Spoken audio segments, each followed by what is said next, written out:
In case you missed out on the major local and international news updates within the week, worry no more because we've got you covered. Join us on First Next News for a complete highlight of important stories from Nigeria and around the world. You can follow us on our YouTube channel at First Next News for full news reports.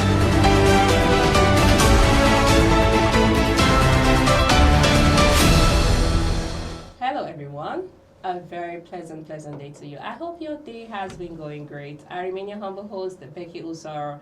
It's that time of the show, Citizens Dialogue on First Next News Port Harcourt, where we discuss trending and interesting political topics. Join me on set to have this conversation is Kings Ojalo and Zach Jimmy. How are you guys doing? Yeah. It's always my pleasure to have you guys on set with me. Of course. Fine, Okay, thank so you. let's go straight to the discussion for today. Former Vice President Atiku Abubakar urged Nigerians to shun tribalism, vote with conscience in 2027 following his presidential race for 2027. So Zach, what's your discussion on that? Okay, Atiku Abubakar, we all know, Yeah. has been putting himself in a position where he becomes a Nigerian president come 2027. Do not forget, prior to this time, Yeah. he has been making various attempts to become the president of Nigeria. And most of these attempts have been failed, have been meeting so much waterloos and backlashes Okay. from his kinsmen, from voters, and from electoral umpires, as you may describe it. But coming from his media aid, because in all of this conversation, it is media aid that is making all these statements. Although we understand that in our settings, if the media aid says something, it is believed that that's what the boss, yeah, the principal, does the stance of the principal on that particular subject matter. But in all of this, let us get things right. Atiku himself, who is now saying Nigerians should vote their conscience, he himself, will he be bold to tell Nigerians' conscience, to be bold to his conscience to tell Nigerians what happened between 1999 and 2007 under his watch as the vice president of Nigeria? He should be bold to tell Nigerians what happened under his watch. He should be bold to tell Nigeria all those industries he privatized allegedly.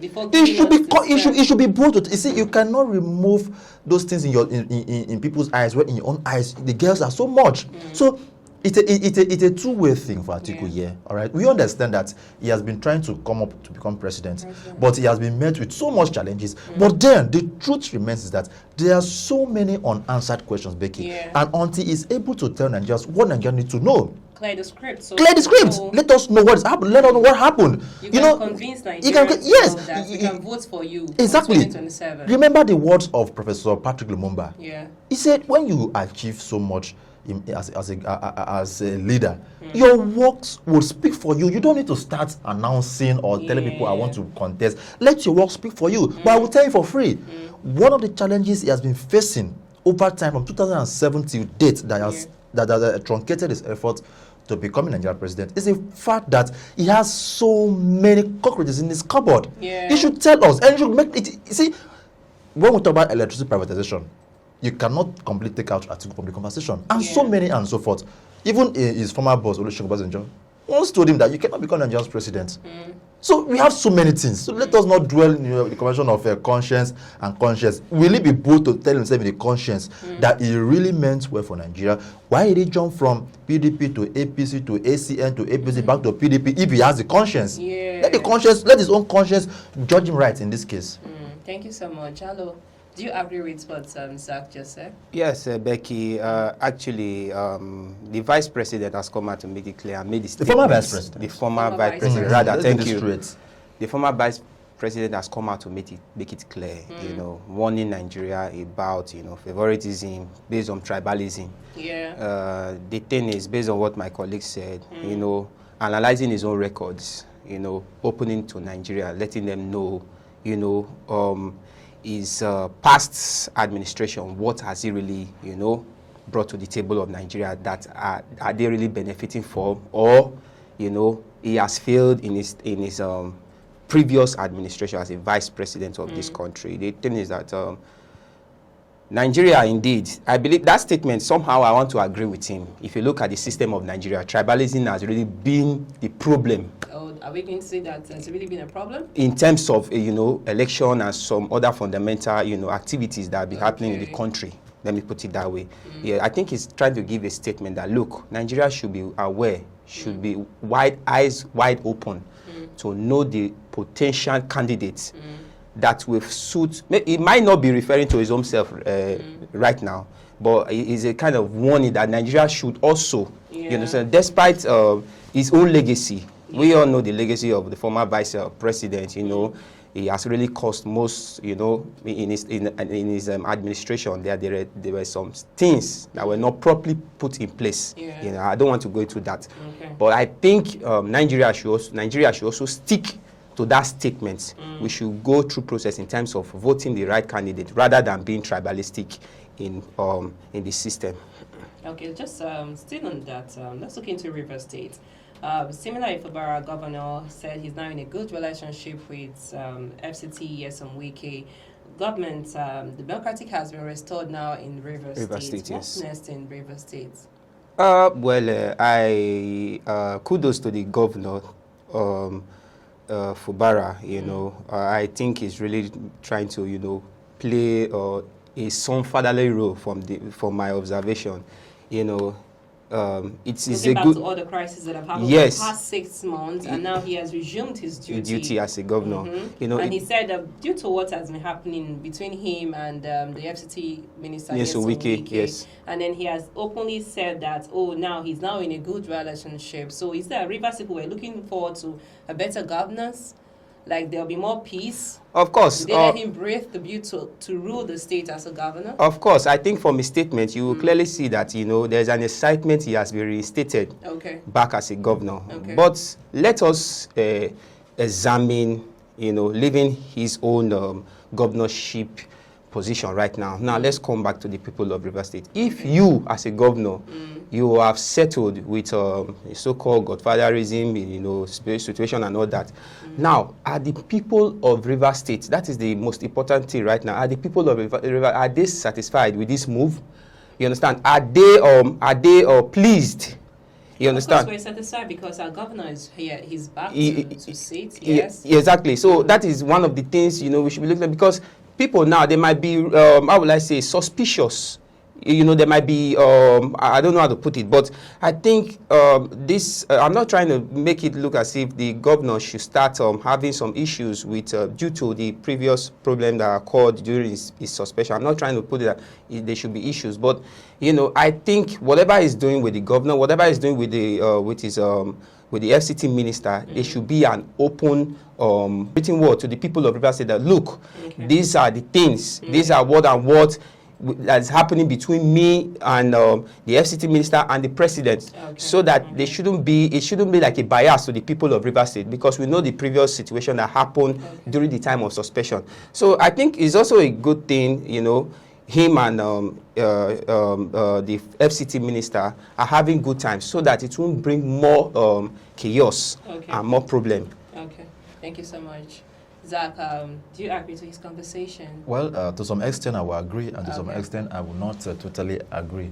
Now, Becky, let's get this thing straight. Okay. All right? Let me take your mind to the book written by Robert Greene, the 48 Laws of Powers.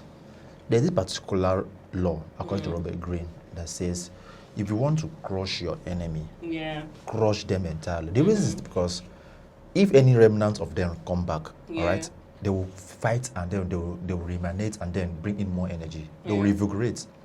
And also in that laws of power by Robert Greene, there's another law, Becky, that says use the surrender tactics to capture yourself or whatever. Now put these two laws together. This is what President Bola Tinubu successfully used to achieve his aim in Rivers State. Exactly. With Fubara. He has used the surrender tactics. Oh, I don't want to do any more, just to gain his sympathy. But that doesn't take away the fact that he has achieved what he needed to achieve in Rivers State. Okay. Now, he also used the other law that says crush your enemy totally.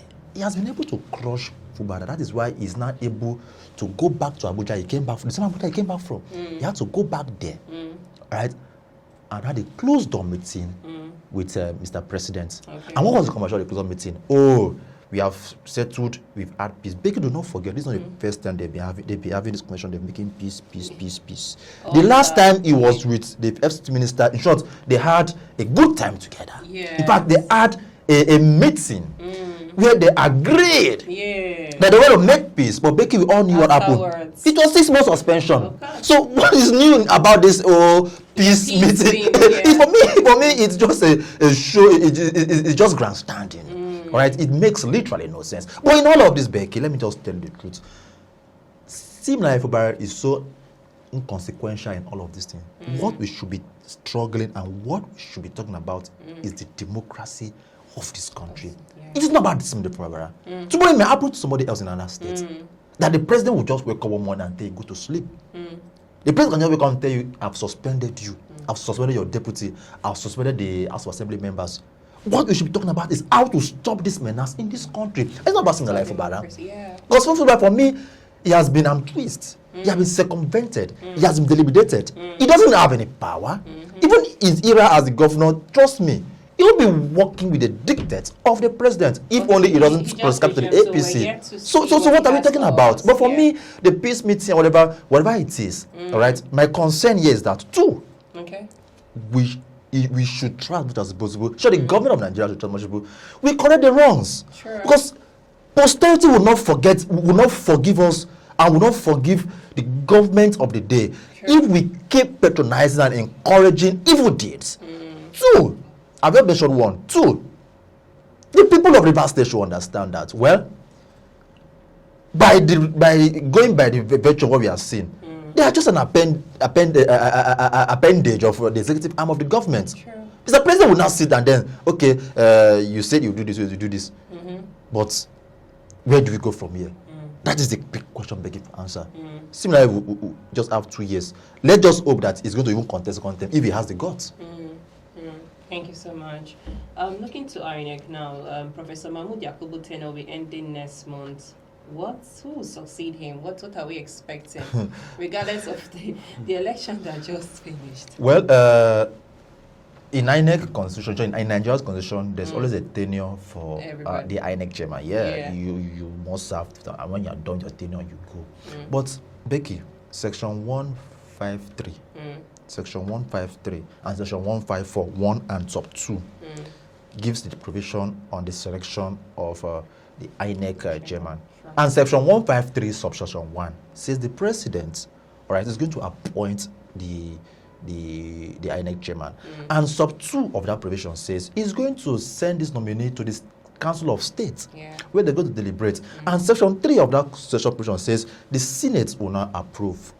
And then when the Senate approves such a nominee, such a person becomes the INEC chairman of Nigeria. Now, let me take your mind back. Even before we started this FEDECO, NEC, and from 1999 when we converted it to INEC, where we had people, all right? But let me start from the era of Professor Morris, we had Abel, we had so much of them, even down to Atairo Jiga, all of that. What has been the case?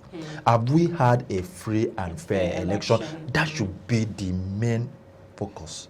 That is why Nigerians are calling for electoral reforms. Because when we have electoral reform, we will not give the president so much power on that provision of Section 153 to nominate. Because there's no way I will nominate Kings to become the INEC chairman, and Kings will not play according to my script. True. It is natural. Forget about what we saw in Atairo Jiga's regime during Jonathan. There is no way, if I appoint him today, become my INEC chairman, unless he is a man of integrity, which I know he is. All right, that he cannot tell me no, but the chances are very slim considering what we have today in this world, in Nigeria to be very specific. So, but when we have the INEC chairman position thrown open to the populace, let us elect.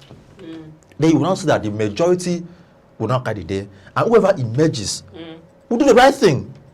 Because in all of this convention, coalition, emergence, this and that, what the presidency are holding sway to themselves is the fact that they can control the electoral umpire. If you like do your coalition, if you like do what you do, the electoral umpire is just in our shoulder. Whatever we want to do, we will do. So we need Nigeria need to break that jinx. Break that jinx and make sure there is a free flow. There is a system where the president does not interfere in all of these things, you see at the end of the day, okay, let me not even go there. Build up to the 2020. Didn't you hear that the president allegedly went and visited Mahmood Yakubu at midnight? We'll be having a conversation. So it's not about who succeeds Mahmood Yakubu next month. The one we need is who will lead us to the promised land. That is the question. And Nigerians must push for the question. I just heard on the news today that Senate, they've postponed their plenary, their resumption till October. Do you know why they're doing so? Your guess is as good as mine. Thank you so much. I hope you're enjoying the show. Let's go for a short break. Please stay tuned.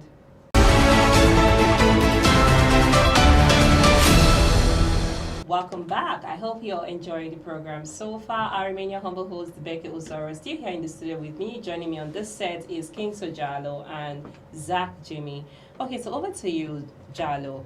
INEC chairman, Professor Mahmood, this tenure will be ending by next month. Next month, yes. Do you agree with what Zach said on that? Yeah, of course. I agree with his conversation on this situation, because the truth is, in our Nigeria system, if you look very quite well, you will discover that there are always underground systematic function that has really been affecting the nation. Now, if it will be that this INEC electoral body will be done openly for nominees to be voted probably by the people or House of Representatives outside the leadership of the president, because it's unfortunate that in the INEC system, it's giving the president is given the power to make his own choice of personnel that will be taking the INEC position. Now, if you look at it, that action alone, it's a clear fact that, look,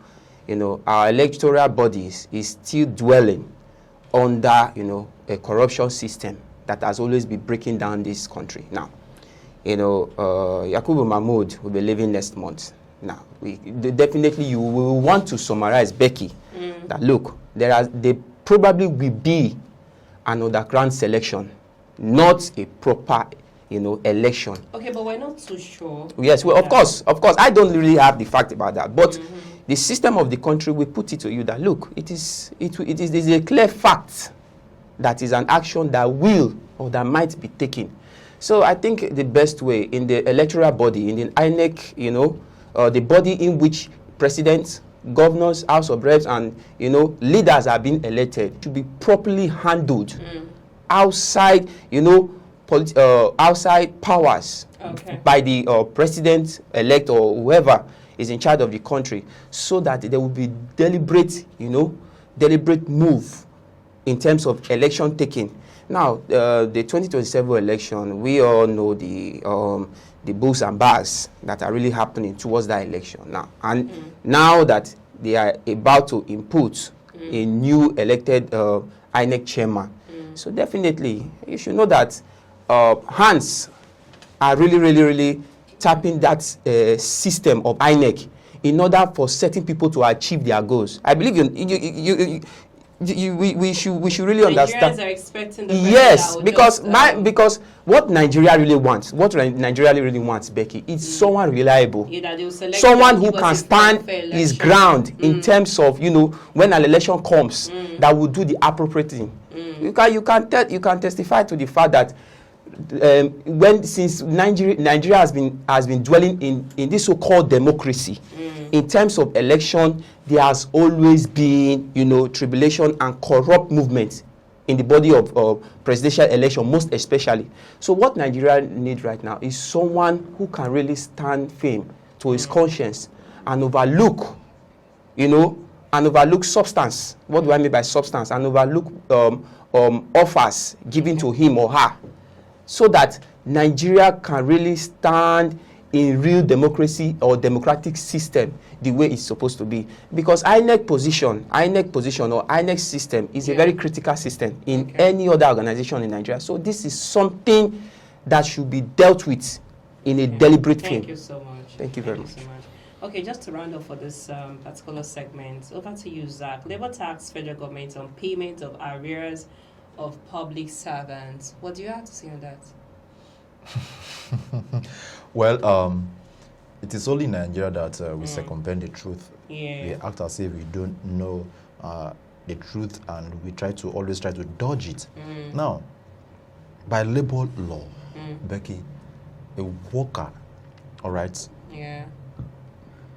is to be given his due. True. A laborer deserves his due. That's what even the Holy Book even mentioned.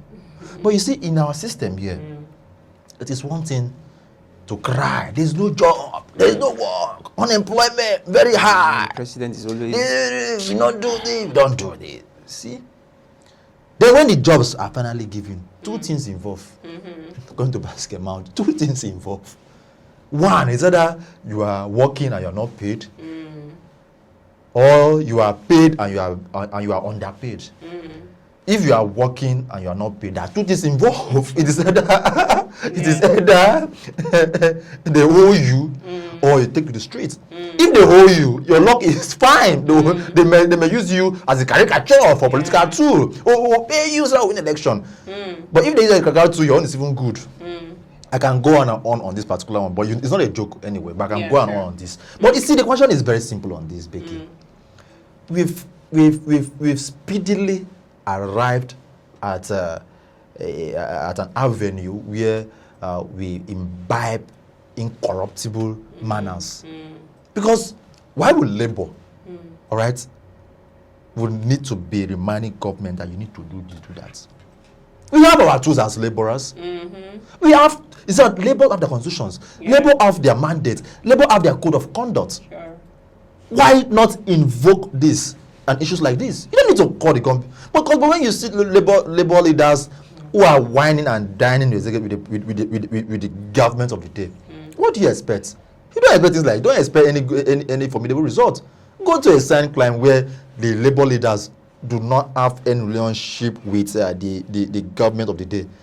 Then anything you ask them, they will do so for you. But I can tell you for free, Becky, the crop of labor leaders we have now, I doubt, I sincerely doubt if they have the interest of the Nigerian workers at heart. Or maybe to some extent they do, but not to the overall interest of Nigeria. But let me just end on this particular note, right? What is good for the Jews is good for the gender. In as much as the president, the senate, they're getting their salaries, they're getting their pay, let every workers get their pay.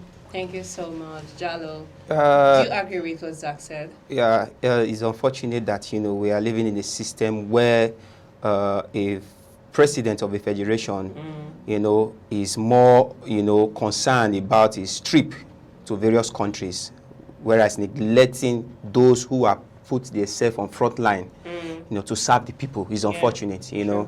We've had news of our president of the Federal Republic traveling to various countries in one or two activities or the other. Now, I think that time is a time where you should be using, to deliberate on the affairs of the laborers of the country. These are people who have volunteered themselves, to come and work in order to stabilize the country. They volunteer themselves to put things in order. And you have that mind to forget the allowances. Now we see the chaosity of the country, expenses, the growth of cost of living and so on and so forth. Then how do you expect these people to survive in a harsh economy like this? You understand? And when they go into crime, we say that the right crime of Nigeria is going on an increase. What do you expect? So, these are things, these are minor things that the governments shouldn't be reminded. It should be something that should be done without, propagandas, without problems, without reminders, without constant disturbance from the people. So I think it's something that should be put to law that, look, there should be no temperament on the affair and of the allowance of workers in the society, in the country, so to speak. Thank you so much. It's my pleasure to have you guys on set with me. Thank you very much, Becky. That's all on our show for today. I remain your humble host, Becky Usoro. Joining me on set today is Zach, Jimmy, and Kings Ojalo. Do remember to follow us on our YouTube channel at First Next News Port Harcourt. Comments and suggestions are all welcome. Many thanks for watching. See you next on our next episode. Bye for now. In case you've missed out on the major local and international news updates within the week, worry no more because we've got you covered. Join us on First Next News for a complete highlight of important stories from Nigeria and around the world. You can follow us on our YouTube channel at First Next News for full news reports.